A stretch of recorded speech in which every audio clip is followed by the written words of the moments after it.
ये आपका नंबर जो है एक लाइन पे मैंने शो किया हूँ, जिसमें 0 से शुरू किया हूँ, 0 1 2, ये सभी पॉजिटिव है, प्लस में है 1 2 3 4 5 6 7, आप जितना तक काउंट कर सकते हैं। इसको आप इन्फिनिटी तक ले जा सकते हैं, ये इन्फिनिटी का साइन है, इन्फिनिटी तक। इधर से भी आप -1 -2 -3 -4 -5 -6 -7 -8 -9, इधर भी आप इन्फिनिटी तक जा सकते हैं, जितना काउंट कर सकते हैं। तो हम इतने सारे लिखे हुए natural number, whole number, integers, prime number, composite number, rational number, odd number, even number, इसको हम लोग जानेंगे इस लाइन से। सबसे पहले नेचुरल नंबर किसको बोलेंगे? तो all counting numbers are called natural number. गिनती की जितनी संख्याएं हैं उसको नेचुरल नंबर कहते हैं। शुरू होगा आपका 1 से, 1 से शुरू होगा, और जितना आप काउंट कर सकते हैं वो क्या कहलाएंगे? आपके नेचुरल नंबर। 0 को छोड़ देना है। 1 2 3 4 5 6 7 8 9 10 100 200 5000, मतलब जितना आप काउंट कर सकते हैं वो आपका नेचुरल नंबर है। उसके बाद आता है होल नंबर। तो ऑल काउंटिंग नंबर इंक्लूड 0। गिनती की जितनी भी संख्याएं हैं 0 को भी मिला के वो क्या कहलाएंगे? आपके होल नंबर कहलाएंगे। क्या कहते हैं? Whole number. आपका होल नंबर जितना आप काउंट कर सकते हो उधर, नेगेटिव वाला नहीं, पॉजिटिव वाला। क्योंकि कभी भी हम लोग -1 -2 किसी ऑब्जेक्ट को काउंट करते हैं? नहीं करते हैं ना, तो ये आपका नेचुरल नंबर नहीं होगा, तो इसको आप होल नंबर नहीं कहेंगे। ठीक है। नेक्स्ट है आपका इंटीजर्स। इंटीजर्स मतलब है पूर्णांक, हिंदी में उसको पूर्णांक कहते हैं। ये भी नंबर्स हम लोग लिखते हैं, चाहे वो पॉजिटिव हो या निगेटिव हो या 0, ये सभी क्या है? आपके इंटीजर्स। इंटीजर्स पूर्णांक दो तरह के होते हैं, एक पॉजिटिव इंटीजर्स और दूसरा निगेटिव इंटीजर्स। 0 जो है ऐसा इंटीजर्स है जो ना पॉजिटिव है और ना निगेटिव है। ठीक है। ये आपके सभी क्या है? इंटीजर्स हैं। ये इंटीजर्स हैं, और ये दो तरह के होते हैं। कौन कौन? पॉजिटिव और निगेटिव। तो जिस नंबर के पहले माइनस का साइन लगा रहता है वो निगेटिव इंटीजर्स कहलाता है, निगेटिव इंटीजर्स होगा। और जिसके पहले प्लस का साइन या नेगेटिव साइन नहीं रहता है वो क्या कहलाता है? आपका पॉजिटिव इंटीजर्स कहलाता है। पॉजिटिव इंटीजर्स, ये पॉजिटिव इंटीजर्स हो गया। ठीक है। अब ये आप काउंट जितना लिख सकते हैं, हो सकता है -275 या -5000, या आपका प्लस में हो जाए 1 लाख, तो ये सभी आपके इंटीजर्स ही कहलाएंगे। उसके बाद prime number is a number which has divisible by 1 या इटसेल्फ, मतलब कि वह नंबर जो या तो खुद के टेबल में आता हो या 1 से डिविजिबल हो। जैसे आपका 3 हो गया, क्या 3 जो नंबर है वो किसी अन्य के टेबल में आता है? या तो डिविजिबल होगा तो 3 से होगा, नहीं तो 1 से होगा। ठीक है। आपका 5 है, 5 भी है जो आपका प्राइम नंबर है, मतलब कि ये या तो 5 के से कटेगा, डिविजिबल होगा, या 1 से। डिविजिबल मतलब क्या? कि अगर उसका टेबल पढ़ें तो पूरा पूरा कट जाए। क्या 6 है?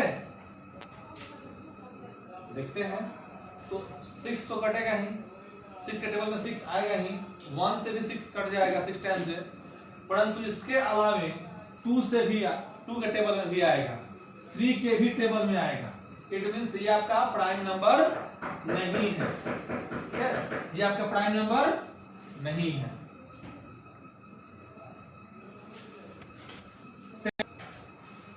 क्या 7 और 1 के अलावे किसी अन्य के टेबल में आता है?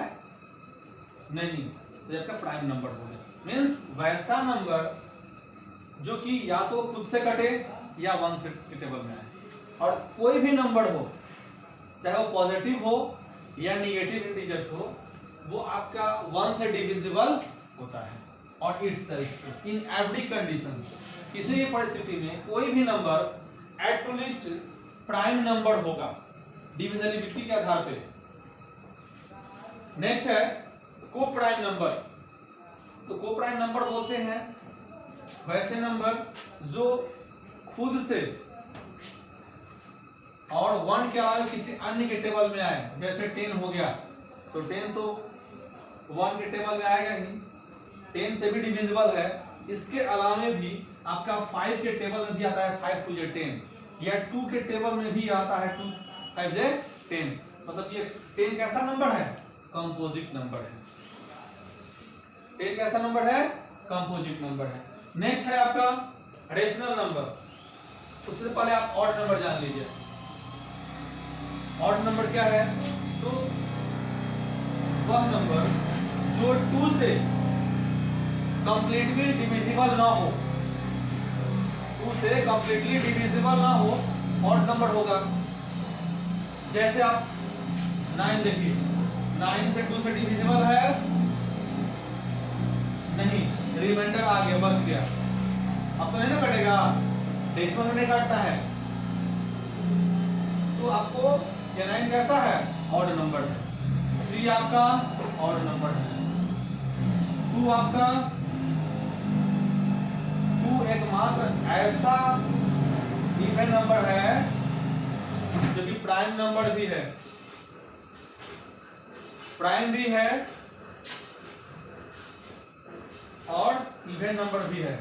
इंक्लूड इसकी क्वालिटी जो है ऑड नंबर के जैसा है। ये भी 2 से कटेगा, नहीं तो 1 से कटेगा। ये प्राइम नंबर जैसा है इसका। 3 भी है। नेक्स्ट आपको इवन नंबर, पूरा पूरा डिविजिबल हो, वो इवन नंबर कहलाएगा। जैसे 8, 10 या 14, ये सभी 2 से डिविजिबल हो जाएंगे। या 200 या 5000, ये सभी क्या है? 2 से डिविजिबल हो जाएंगे। तो ये सभी क्या कहलाएंगे? आपके इवन नंबर कहलाएंगे। इवन में कुछ रिलेशन अभी भी हम लोग काउंट करते हैं, 1 2 3 4 5 6 7 8 9 10। आप लोग इतना काउंट कर ले। कभी भी काउंटिंग में आपका एक 1 हुआ, 2 हुआ, यह आपका इवन नंबर है। 1 को ना ही आपको ऑड में रखा गया है और ना ही आपको इवन में रखा गया है। 2 जो है आपका इवन नंबर है, ऑड नंबर है, इवन नंबर है, ऑड नंबर है, इवन नंबर है, ऑड नंबर है, इवन नंबर है। इट मींस किसी भी ऑड नंबर में अगर 1 प्लस करेंगे तो क्या आएगा आपका? किसी भी ऑड नंबर में 1 प्लस करें, ऐड करेंगे, मतलब उसका अगला डिजिट आएगा ऑड नंबर। फिर अगर किसी भी ऑड नंबर में 2 ऐड करेंगे तो क्या आएगा? उसके ऑड नंबर ही आएगा। 3 ऐड करेंगे इवन आएगा, 4 ऐड करेंगे ऑड आएगा। बेटा कहने का मतलब ये है कि मान लीजिए कि n आपका कोई ऑड नंबर है, ठीक है? तो अगर उसमें हम 1 ऐड करेंगे तो क्या आएगा आपका? इवन आएगा। और अगर 2 ऐड करेंगे तो क्या आएगा? ऑड ही आएगा। कब? जब n क्या है? एक ऑड नंबर है। इसको क्वेश्चन बनाने में काम आएगा। इस कॉन्सेप्ट का क्वेश्चन बनाने में काम आएगा। Rational number. तो रेशनल नंबर किसको बोलते हैं? तो वह नंबर जो p बाई q के फॉर्म में हो, where q not is equal to 0। Numbers तो होंगे, किसी भी नंबर्स को अब तक हमने जितना भी नंबर लिखे थे वो जैसे 5 लिखेंगे या 6 लिखेंगे या 9 लिखेंगे या 7 लिखेंगे, तो या तो आपका नेचुरल होता था, नहीं तो होल होता था, नहीं तो इंटीजर्स कोई होगा, या प्राइम नंबर होगा या कंपोजिट नंबर होगा, ऑड नंबर होगा या इवन नंबर होगा। बट इन नंबरों को लिखने का एक ऐसा भी तरीका होता है जो कि जिसको हम लोग p बाई क्यू के फॉर्म में लिख सकते हैं। इट मींस यहाँ भी कोई नंबर होगा और बाई के नीचे भी कोई नंबर होगा। तो अगर इस रूप में कोई नंबर है तो क्या कहलाता है, यही आपका रेशनल नंबर कहलाता है। इसी को हम लोग रेशनल नंबर कहेंगे।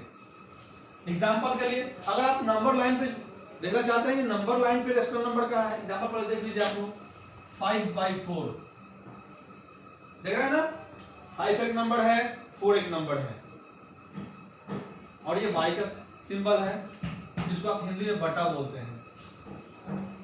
इस रूप में है ना, ये आपका रेशनल नंबर है। इसमें हम लोग नंबर लाइन पे कैसे देखेंगे, तो नंबर लाइन पे देखने के लिए आप लोग अपने स्केल में देखे होंगे कि इनके बीच 9 छोटे छोटे लाइन होते हैं। मैं इस पार्ट को जूम करके दिखा रहा हूँ, यहाँ पे आपको 0 से 1 तक मैं दिखा रहा हूँ। इसको मैं सिर्फ यहाँ से इस वाले पार्ट को ही मैं बड़ा करके दिखा रहा हूँ। आपका 0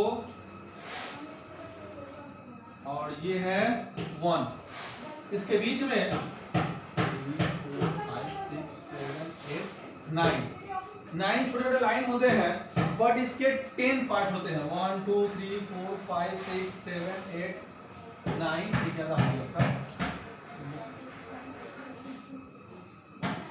1 2 3 4 5 6 7 8 9 10 पार्ट होते हैं। ठीक है, ये आपका क्या यहाँ पे 1 शुरू करेंगे तो 0 से आगे बढ़े 0.1 करते हैं ना, इस तरह से ये 2 पर आया तो 0.2, ये 3 पे आया तो यहाँ क्या है 0.3 है, मतलब 0 से 3 पॉइंट आ गया। इसको अगर लिखेंगे हम लोग सिंपल फ्रैक्शन रूप में तो 3/10, या 3/10 क्या है, या इसको लिखेंगे 2/10, इसको लिखेंगे 1/10, मतलब कि 10 इक्वल पार्ट का ये 1 पार्ट है। आप लोग फ्रैक्शन में पढ़े होंगे, कोई वस्तु इतनी लंबी है उसको 10 इक्वल पार्ट कर दिए, उसका एक पार्ट को हम क्या बोलते हैं 1/10 बोलेंगे।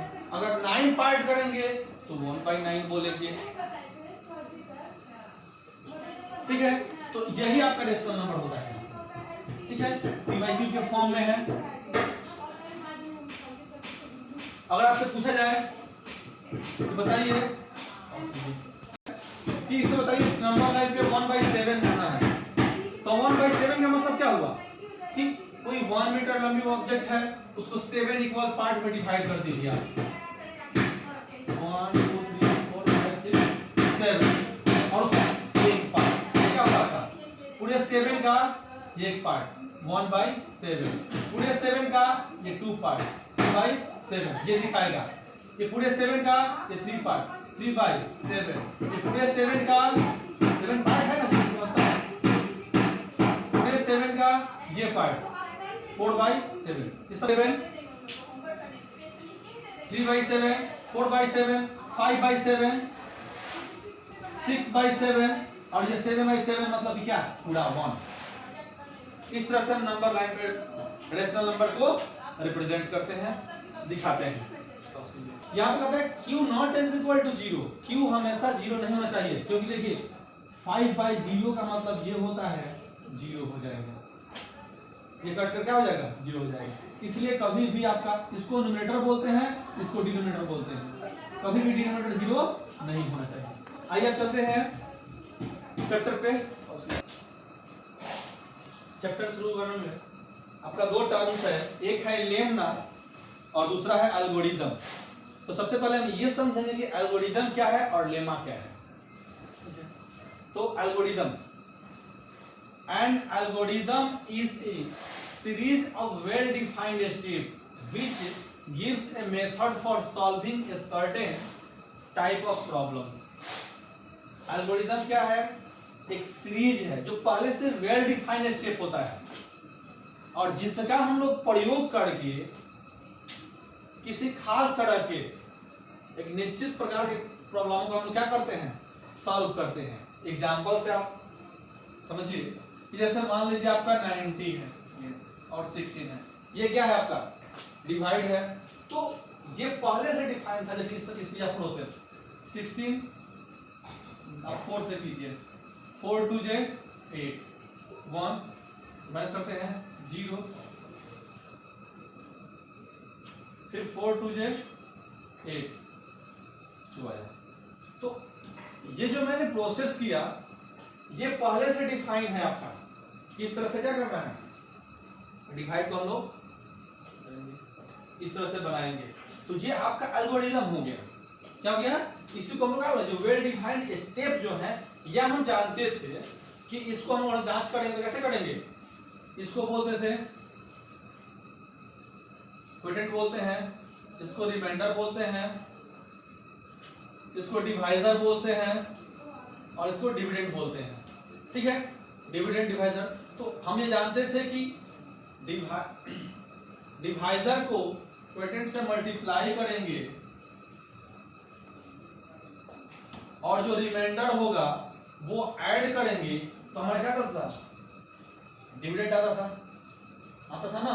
तो ये पहले से वेल डिफाइंड है, यही आपका एल्गोरिथम, ये प्रोसेस जो है एल्गोरिथम है, और इस से जो मिला हमें, ठीक है, स्टेप जो मिला वेल डिफाइंड, इसको हम लोग किसी अन्य क्वेश्चनों को सॉल्व करने में इसका यूटिलाइज करते हैं, यही अब क्या है, एल्गोरिथम है। ठीक है,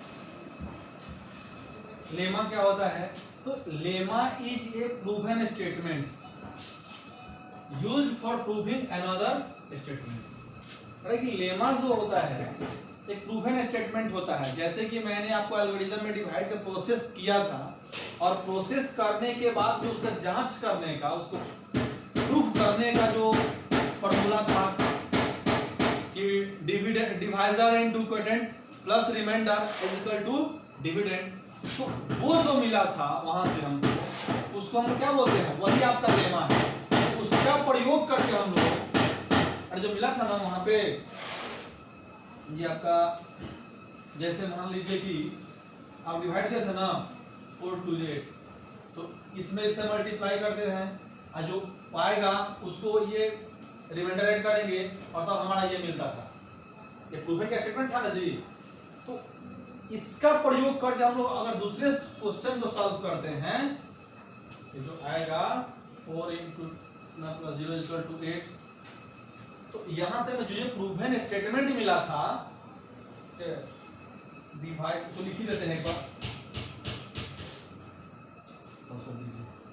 इस डिवाइड को प्रूव करने के लिए ये हमें मिला था, ये फॉर्मूला, इसी को हम लोग क्या बोलते हैं, लेमा बोलते हैं।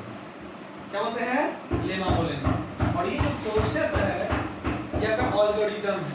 क्या है, एल्गोरिथम है, क्योंकि इसका प्रयोग करके ही हम क्या करेंगे, अन्य क्वेश्चनों को सॉल्व करेंगे, अन्य स्टेटमेंट को सॉल्व करेंगे, इसलिए क्या कहता है, लेमा कहलाता है। और ये किसका डिवाइड से रिलेटेड है, तो डिवीजन क्या कहलाएगा। आइए तो देखिए, यूक्लिड डिवीजन लेमा। यूक्लिड ये एक महान गणितज्ञ थे, मैथमेटिशियन थे, इनको हम लोग जब फादर ऑफ ज्योमेट्री कहते हैं यूक्लिड को। ठीक है, इन्होंने डिवीजन से रिलेटेड भी कुछ अपना थ्योरी दिया था, सिद्धांत दिया था, जिसको हम लोग यूक्लिड डिवीजन लेमा के आधार पे हम लोग के रूप में पढ़ेंगे। ठीक है, ये डिवीजन से रिलेटेड जो लेमा बताए थे यूक्लिड साहब, ये क्या बताए थे कि अगर मान लीजिए दो पॉजिटिव इंटीजर्स हो, ए और बी, इंटीजर कैसा है, पॉजिटिव, तो उनका एक एग्जिट दो वैल्यू लेता है, ये दो वैल्यू लाएंगे किस प्रोसेस में, डिवीजन के प्रोसेस में, कि अगर यदि आप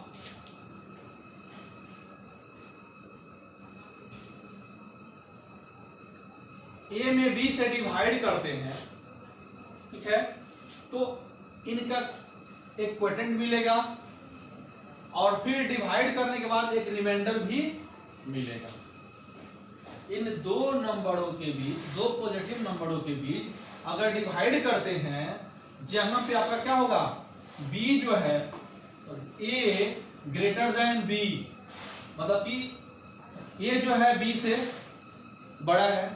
इस कंडीशन में अगर आप a में b से डिवाइड करते हैं तो उसका एक क्वोटिएंट मिलेगा और रिमाइंडर मिलेगा। इससे रिलेटेड जो प्रूवन लेमा जो बना था आपका, जो कि a इज इक्वल टू बताया था ना अभी इससे पहले कि इसको डिविडेंड बोलते हैं, ये डिवाइजर है, ये क्वोटिएंट है, ये रिमाइंडर है।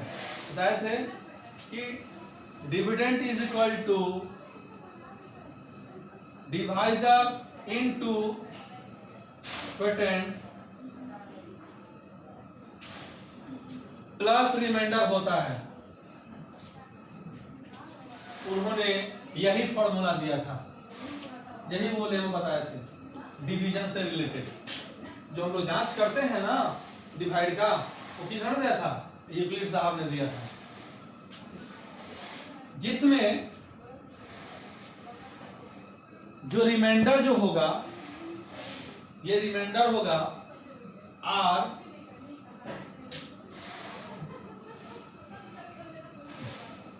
जो होगा 0 से या तो बराबर होगा या बड़ा होगा, और लेस देन b, मतलब कि आपका डिवाइडर से क्या होगा? छोटा होगा r। इसको समझाते हैं। को हम आपको एक डिवाइड देकर समझा दे रहा हूं कि अगर मान लीजिए 5 है, यहाँ पे आपको 24 में डिवाइड करने के लिए बोलते हैं। दो नंबर मानते हैं 5 और 24 है, जो कि उसे कंपेयर करेंगे तो ये आपका a है, ये आपका b का है ना, क्योंकि इससे ये बड़ा है तो इससे हम इसमें डिवाइड करेंगे, इससे हम इसमें डिवाइड करेंगे। अब डिवाइड करने की कंडीशन में आपका क्या होगा? 5 4 जे 20 होगा। तो देखिए, तो रिमाइंडर क्या है आपका? एक तो आपको आया डिवाइजर, डिविडेंड, क्वोटिएंट, रिमाइंडर। इसमें इससे मल्टीप्लाई करते हैं, परंतु स्टेटमेंट आपका ये है कि रिमाइंडर जो होगा, कभी भी रिमाइंडर वो इससे तो छोटा होगा, 0 से बड़ा होगा या बराबर होगा, या तो पूरा ऐसे भी हो सकता है ना कि आपका 5 4 20 पूरा पूरा कट जाए, मतलब रिमाइंडर क्या आ गया? 0 आ गया। रिमाइंडर 0 आ गया। पॉसिबल रिमाइंडर 0 आ सकता है या 0 से बड़ा आएगा। कितना आ सकता है? 1 आ सकता है रिमाइंडर, 2 आ सकता है रिमाइंडर, 3 आ सकता है, 4 तक आ सकता है। लेकिन कभी भी रिमाइंडर जो होगा इससे 5 से, मतलब कि 20 से कभी भी बड़ा रिमाइंडर नहीं आ सकता है, और ना ही बराबर, कभी भी इससे छोटा ही आता है। क्योंकि अगर इसके बराबर आया तो एक बार और कट जाएगा डिवाइड में, अगर बड़ा हुआ तो भी और कट जाएगा। लेकिन इससे छोटा 4 आ सकता है रिमाइंडर, 3 आ सकता है, 2 आ सकता है, 1 आ सकता है, 0 आ सकता है। यही इसका पॉसिबल रिमाइंडर है। यही कह रहा है कि रिमाइंडर जो होगा वो 0 से बड़ा हो या 0 से बड़ा हो या बराबर हो, और b से क्या हो? हमेशा छोटा हो। जिससे डिवाइड कर रहे हैं आप, उससे हमेशा छोटा आता है, उसके बराबर भी नहीं आता है। यूक्लिड डिवीजन एल्गोरिथम, अभी आपको मैंने यूक्लिड डिवीजन लेमा बताया, उससे पहले एल्गोरिथम बताया, लेमा बताया क्या होता है। अब यूक्लिड साहब ने डिवीजन के लिए एल्गोरिथम जो निकाले थे, उसका क्या उद्देश्य होता है, वो क्या बताता है हमें। तो देखिए, इट इज ए टेक्निक। ये यूक्लिड डिवीजन एल्गोरिथम है क्या? तो एक टेक्निक है। क्या करने के लिए? टू कंप्यूट द एचसीएफ निकालने के लिए, एचसीएफ की गणना करने के लिए। अब टू गिवन पॉजिटिव इंटीजर्स, दो पॉजिटिव इंटीजर्स दिया रहे, और तब उनका एचसीएफ गणना करने के लिए, एचसीएफ निकालने के लिए यूक्लिड डिवीजन एल्गोरिथम का प्रयोग करते हैं। एज फॉर एग्जांपल आप देख सकते हैं 14 और आपका 44, ये दो गिवन नंबर है, और इसका क्या करना है? एचसीएफ निकालना है। आपको एचसीएफ निकालना है, फाइन होगा 44 या 40, डिवाइड करते हैं। ये एल्गोरिथम है तो फिक्स है कि एल्गोरिथम में क्या होगा? एक स्टेप वाइज होगा, एक प्री डिफाइंड होगा। तो 14 3 से 42, ये रिमाइंडर हुआ, डिवाइजर, डिविडेंड, और क्वोटिएंट, इसको तब तक डिवाइड करते रहते हैं। अब ये जो रिमाइंडर हुआ, अब यहाँ पे डिवाइडर हो जाएगा और ये डिवाइडर था वो बन जाएगा डिविडेंड, इसको बीच में लिखते हैं 2 7 14। व्हेन रिमाइंडर विल 0 और जिससे ये पूरा पूरा कट गया, यही क्या हुआ, HCF हुआ, यही HCF हुआ। इन्होंने ही या यूक्लिड साहब ने ही बताए थे एल्गोरिदम, डिवीजन एल्गोरिदम, जिससे कि हम दो गिवन नंबरों का HCF निकालते हैं। हम लोग चैप्टर पे चलेंगे, कुछ एग्जांपल दे बताएंगे और चैप्टर पे अगले वीडियो में।